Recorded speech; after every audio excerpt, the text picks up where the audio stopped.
Je vais vous présenter maintenant l'atelier sur les batteries au lithium. Donc c'est vraiment concernant le stockage de ces batteries.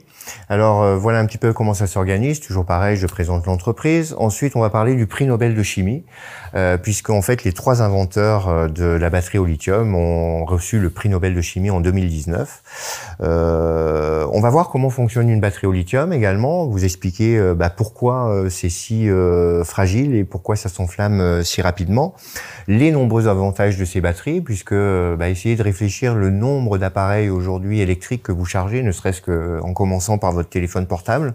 Vous allez charger des rasoirs, vous allez charger des perceuses, vous allez charger des trottinettes électriques, vous allez charger des vélos électriques, bientôt des voitures électriques. Donc en fait, ça fait vraiment partie de notre quotidien.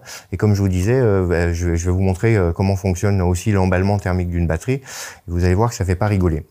Donc il y a vraiment un risque d'incendie et d'explosion lorsqu'on utilise une batterie, lorsqu'on la charge, etc., etc. Il y a évidemment un danger pour la santé, puisque lorsqu'il y a par exemple l'emballement thermique d'une batterie, vous allez avoir des vapeurs toxiques qui vont se dégager de cet emballement thermique, et notamment, je vais vous citer un produit qui n'est pas très agréable, c'est ce qu'on appelle l'acide fluorhydrique. Et vous pouvez, c'est quand même le seul acide qui dissout le verre, donc vous imaginez ce que ça peut faire si ça passe dans vos poumons. Et puis ensuite, justement, pour éviter tous ces accidents, on a trouvé des solutions chez Denios. On a trouvé notamment, on a des armoires pour charger des batteries ou pour les stocker, qui sont des armoires coupe-feu 90 minutes et qui vont permettre, en fait, si jamais il y a le feu dans cette armoire, ça va empêcher que le feu sorte de l'armoire pendant 1h30, et ça vous permet également de sortir l'armoire et de la mettre éventuellement à l'extérieur du bâtiment, si jamais le feu ne s'éteint pas. Et puis on a évidemment des conteneurs. Alors des conteneurs, ce qu'on appelle des conteneurs plein pied, dans lesquels vous allez pouvoir rentrer, et vous allez utiliser ces conteneurs alors pour 2 choses, soit ce qu'on appelle une activité passive, c'est-à-dire vous allez uniquement stocker des batteries qui sont en bonne santé ou en mauvaise santé. Et puis vous allez, on a aussi des armoires avec des rampes électriques, ou des armoires ou des conteneurs avec des rampes électriques qui vont vous permettre de placer vos batteries en charge, avec un indicateur qui vous dit que telle batterie est à 30%, 40% de charge. Et encore une fois, si le feu intervient dans ce conteneur, eh bien le feu ne sortira pas pendant 120 minutes, c'est-à-dire pendant 2 heures. Donc voilà un petit peu les solutions qu'on a développées chez Denios concernant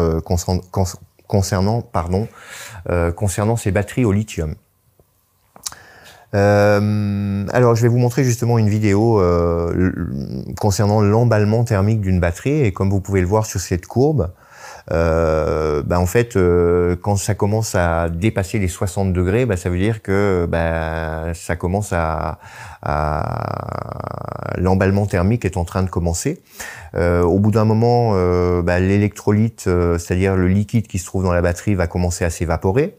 Puis vous savez, dans une batterie, vous avez ce qu'on appelle un séparateur qui va empêcher en fait le court-circuit. Et là, le problème, c'est qu'à une certaine température, au-delà de 130 degrés, le séparateur va commencer à fondre. Et puis là, l'emballement thermique est parti. Et donc, je vous invite à regarder cette vidéo. On a fait des tests à notre siège en Allemagne pour vous montrer réellement. Alors, on a vraiment simulé l'emballement thermique d'une batterie. Donc je vous invite à regarder cette vidéo.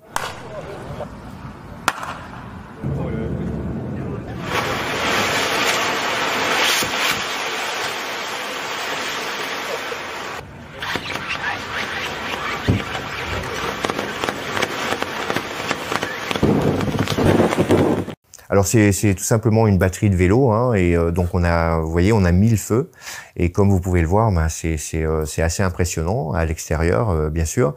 Mais vous imaginez ça dans un appartement, dans des grandes villes comme à Paris, comme à New York, vous avez chaque jour des gens qui vont aller charger leur batterie, ou leur vélo électrique ou leur trottinette électrique dans leur appartement. Et puis forcément, c'est des choses qui peuvent se passer dans le salon. Donc vous imaginez un petit peu ce que ça peut donner. Donc voilà un petit peu comment on peut, enfin comment j'ai organisé cette formation-là pour illustrer un petit peu l'emballement thermique de la batterie et puis surtout vous proposer les solutions adaptées pour empêcher cet emballement thermique.